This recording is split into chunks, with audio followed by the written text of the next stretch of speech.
साथियों, कोविड की बीमारी के साथ साथ देश में एक और बीमारी ने जन्म लिया है और इस बीमारी से ग्रसित हुए हैं इस बार देश के कुछ बाबा, कथावाचक बाबा।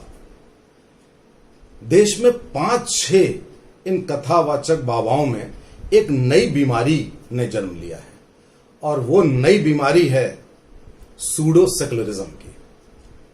और इन बाबाओं के मुखिया हैं, आपने नाम सुना होगा, मोरारी बापू, जो अक्सर आपको टीवी शो में दिख जाते होंगे और हाल में ही पूरी अरब के देशों में इन्होंने दौरे किए थे। तो आपको ये पता लग रहा होगा कि कहां कहां तक पहुंच है और कहां कहां से पैसे आते होंगे इन बाबाओं के पास। इन बाबाओं का काम है साथियों, भगवान राम की कथा सुनाना, कृष्ण जी की कथा सुनाना, वेद पुराण, अपने देश की प्राचीन संस्कृति और इन मानव को जीवन कैसे जीना है इसके बारे में बताना इनका काम है। आजकल ये बता क्या रहे हैं? आजकल ये बता रहे हैं हुसैन, अल्लाह ताला, कुरान की सूरा और आयतें, हदीस, इन सब पे इनका जोर है। आप में से कुछ लोग कह सकते हैं कि कोई भी कथावाचक किसी धर्म का हो वो दूसरे धर्म की अच्छी बातें कर सकता है, एग्रीड कर सकता है, लेकिन इसकी 2 दलीलें पहले सुनिए। ये जो कुछ धर्म हैं जो दूसरों को काफिर या नॉन बिलीवर मानते हैं, उनके धर्म गुरुओं की आपने बातें सुनी हैं? सिर्फ जहर और दूसरों का गला काटना, इसके अलावा इनके पास कोई बात नहीं होती। और इसकी तुलना में हमारे धर्म को चलाने वाले जो बाबा हैं, हालांकि इनको मैं धर्म चलाने वाले बाबा नहीं कहता हूं, इनको मैं सीधे तौर पर दलाल शब्द से संबोधित करूंगा।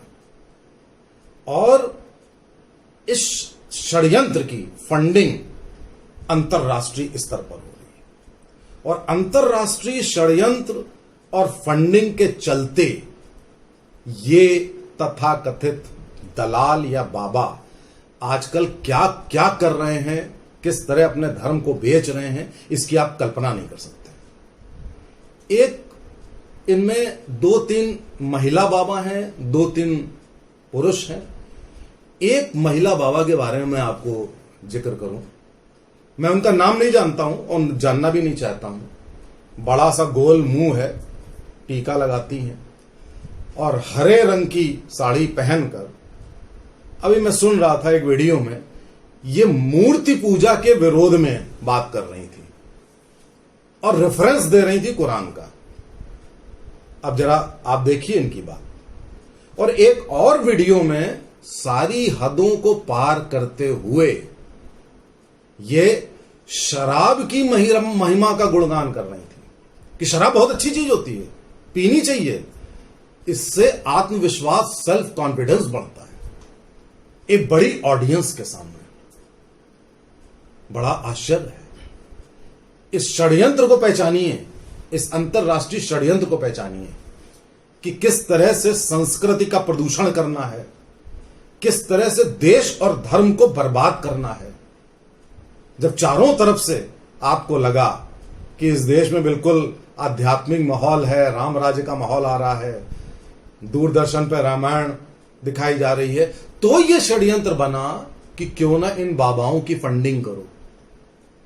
और इस देश का दुर्भाग्य रहा है साथियों एक जमाने से कि हमारे देश में हर क्षेत्र में जयचंदी पैदा होते रहे और इस बार इस जयचंदी सिंड्रोम को पकड़ने वाले ये तथाकथित बाबा हैं। इनको आप बाबा मत कहिए, इसीलिए मैंने उन मोहतरमा को मोहतरमा कहा।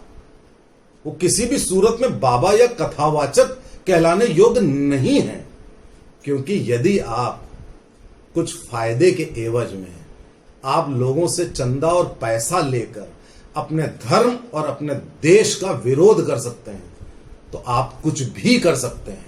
और यही होता आया है एक अरसे से इस देश में। इस षड्यंत्र को आप पहचानिए।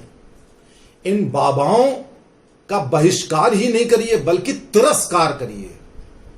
हमें एक आम व्यक्ति और भगवान के बीच में कोई दलाल नहीं चाहिए। इस दलाली को खत्म करवाइए, इनका धंधा खत्म करवाइए।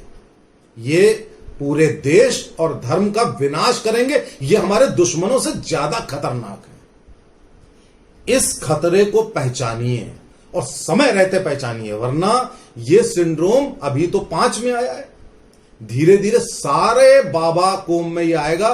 क्योंकि अब वो युग नहीं रहा भारत का जो आदि शंकराचार्य, रामानुज और विवेकानंद का इरा होता था। अब ये इन छुट भैये दलाल किस्म के, हेडेड बाई मुरारी बापू, ऐसे नेताओं का युग है। इनका तुरंत बहिष्कार और तिरस्कार करिए। इनको सुनने की भी जरूरत नहीं है, इनको कहीं भी पैसा देके इनका सेशन अटेंड करने की नहीं है। ऐसा करेंगे तो देश और धर्म बचा रहेगा। धन्यवाद।